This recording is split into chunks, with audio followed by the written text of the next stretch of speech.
In this example, we're going to be looking at some more complex triggering capabilities. For example, in this one we're going to be going through, the player has to disarm 3 IEDs. If they do not disarm the IED within the time limit, they will then fail the task. We're going to jump straight into things. We'll just take a look at the example before we create our own. I don't think I'm going to be going through all 3 because these are basically all copied and pasted. All we've done here is I have got a charge. This charge is basically attached onto a barrel using this code here. You don't have to use any such magic. You can just have the charge on its own, as we'll be doing in the example.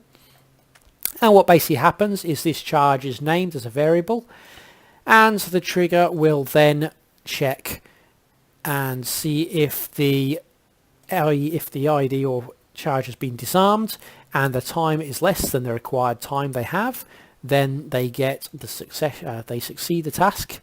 However, if the IED is not being disarmed, it is still alive, and the time is over the limit, the IED will blow up. Very simple little task, but it does put some good pressure on the players. And of course, we can have any number of IEDs for them to defuse. As I've just taken you through there, we're just going to do one single small example now. So to do that, we just throw down an IED. So I think we do have an IED on there. There we go, yes. So we'll just put one IED down on there. Our chap is not an engineer, so let's just quickly fix that now and give him a backpack. Give him a backpack with a toolkit in. Okay. So we're going to call this a bomb. And lo and behold, we throw down a couple of triggers. So this will be the trigger for success. So, oops, we don't want that saved. That's saved from the last tutorial. We want our bomb variable. So we're going to have if the not alive. So if the bomb has been disarmed, basically it means it's not alive because it gets replaced with a new object when it is disarmed.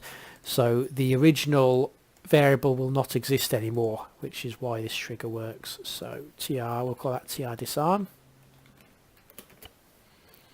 And then we'll call the other one TR boom. Boom even, not bomb. And we're going to have where the bomb has not been diffused and the time, that is the mission time, is greater than 15 seconds. So they have 15 seconds to disarm the bomb.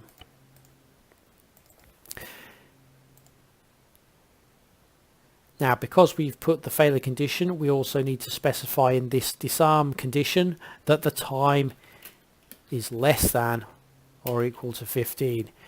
Because when this bomb detonates from this script, well, it's not going to detonate yet, but when it does detonate, it will effectively make the bomb appear not alive because it won't be there.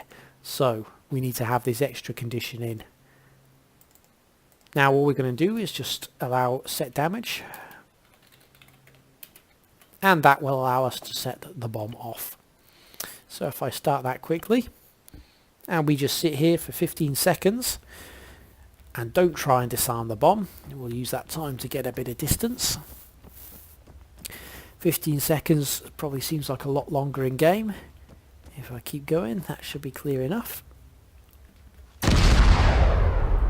That could have been me.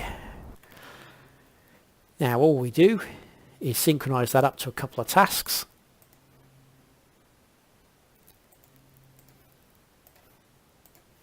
Two task states, one for success, one for failure. Synchronize that to our trigger, and that one to our success trigger. Again, we link up the task to its states.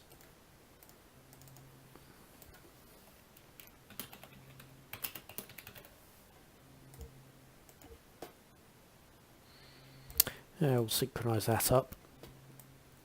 Nope, we don't want initial states. Do we have a bomb? Yes, we do. Okay.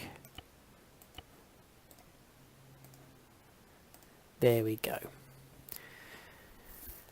So we have 15 seconds to disable this bomb. Let's give it a go. Ooh, that could have been a bad start. Oh dear, doesn't look like I'm the engineer spec. Time to get running.